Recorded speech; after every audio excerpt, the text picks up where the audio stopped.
บายดีสบายดีท่านผู้ชมบายดีมื้อนี้มาพบกับบาสิตและชาวละเทิงมื้อนี้ก็เช่นเคยพากันเข้าป่ามาหาหน่อไม้บงมื้อนี้ก็มาหาอยู่ป่าแถวเขตอยู่เทิงภูพี่มื้อนี้รู้สึกว่าลมแห้งๆวันนี้สิพากันหาหน่อไม้บงหวังว่าสิหมานคือเมื่อวานนี้จังได้ก็ไปรับรุ่นรับชมแล้วก็อย่าลืมกดติดตามกดซับกระดิ่งให้บาสิตเด้อจังได้ก็ฝากแน่ฝากบาสิตอยู่ในอ้อมกอดของท่านผู้ชมแน่เอาตอนนี้เราไปหับเบิ่งนำกันเลยไปเข้าป่าเลยไอ้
ยุง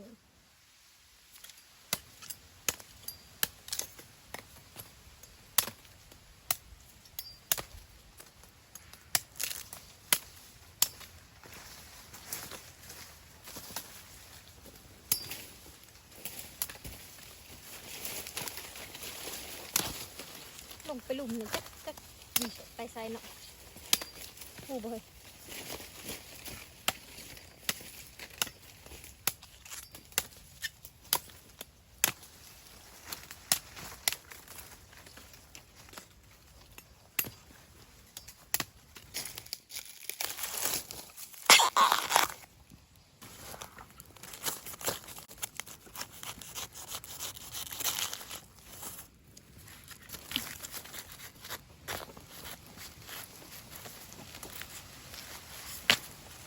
อ่อนคักอะไร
มีหน่อหนึ่ง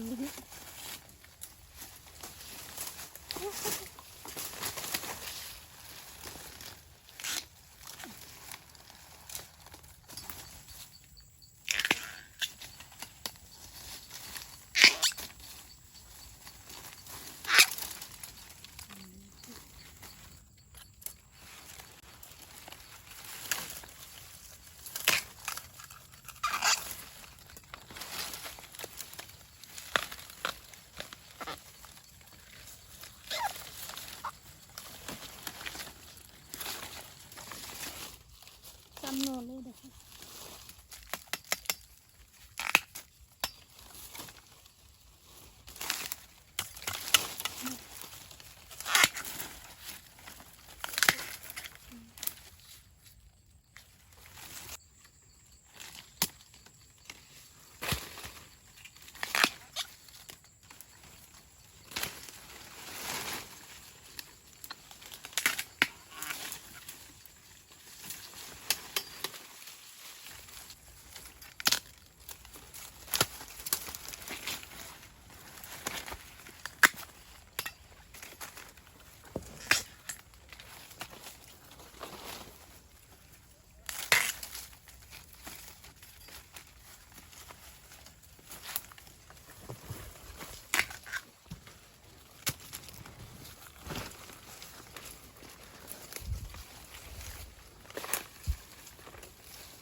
ใส่กระเพรา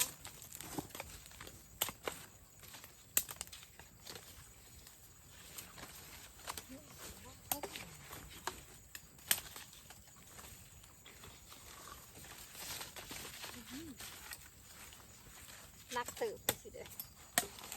ใส่กระเป๋าคนนั้น เต็มกระเป๋าไปใส่กระเป๋า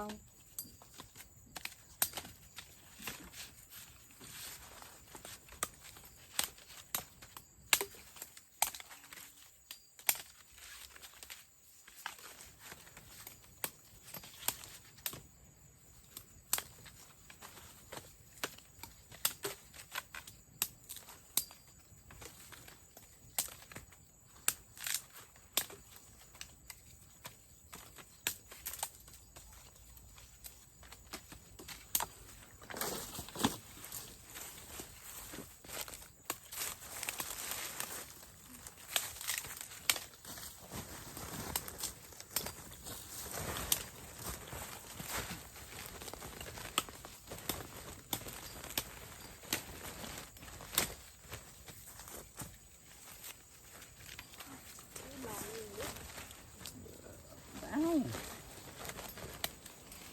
ซ้อมมันก่อน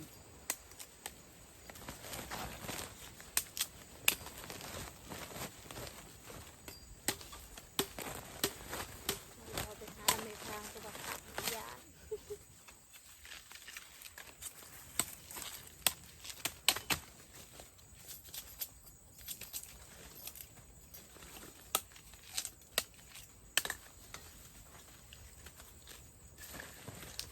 ลองจะกิน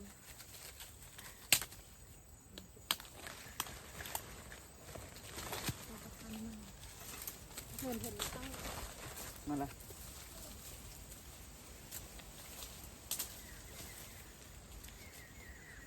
ไก่อยู่ที่เดียวร้านเนี่ยหมดแล้วหาเลาะไม่ยังเลย จบคลิป คลิป มันมีทานผู้ชมหน่อไม้ก็ได้หลายกับผ้าหนึ่งเต็มกับกระเป๋านี่ก็เกือบเต็มนะนี่อีกหน่อยหนึ่งก็เต็มมื้อนี้ถือว่าได้หลายขนาดถือว่ามานสุดๆมื้อนี้เอาวันนี้ว่ามีหยังหลายล่ะมันก็เวลาก็จ่อจี้เข้ามาแล้วบอสซิดกับสาวละเทิงก็สิได้ขอจบคลิปลงเพียงเท่านี้ขอบใจสำหรับผู้ที่ติดตามผู้ที่รับชมแล้วก็ผู้ที่ให้กำลังใจบอสซิดมาตลอดเนาะขอบใจที่สนับสนุนกันจังได้ก็ฝากติดตามบอสซิดต่อเบิ่งน้ำกันต่อมีหยังกับฝากเบิ่งน้ำกันนี่แหละจังได้ก็ฝากอยู่ในอ้อมอกอ้อมใจของพ่อแม่หรือว่าพี่น้องหมู่เพื่อนทุกๆคนเอาวันนี้ก็บ่มีหยังไรสบายดี สบายดี แล้วพบกันใหม่ในคลิปต่อไป หมดตัดเลย